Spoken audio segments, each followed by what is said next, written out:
वालेकुम। नमस्कार, प्रणाम। और दोस्तों इस समय हम हेलो नमस्कार दोस्तों, मैं शिवेंद्र आप सभी को स्वागत करते हैं शिवेंद्र ब्लॉग में। तो कैसे हैं दोस्तों, उम्मीद करता हूं आप लोग बहुत अच्छे होंगे।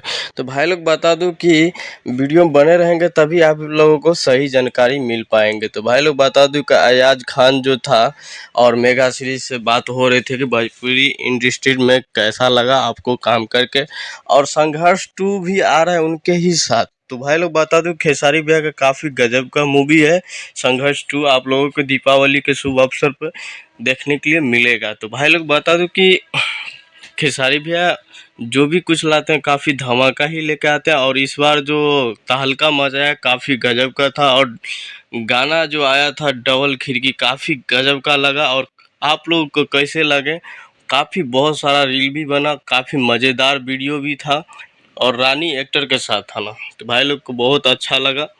और मेघा श्री के साथ बातचीत चल रहा है, फिर से एक कुछ धमाका आने वाला है काफ़ी गजब का। तो भाई लोगों वो भी अप टू डेट आप लोगों को दे दिया जाएगा वीडियो के माध्यम से। तो भाई लोगों हमारे चैनल पे बने रहने के लिए दिल से शुक्रिया, और ऐसे ही शिवेंद्र ब्लॉग को ढेर सारा प्यार देते रहे। चलते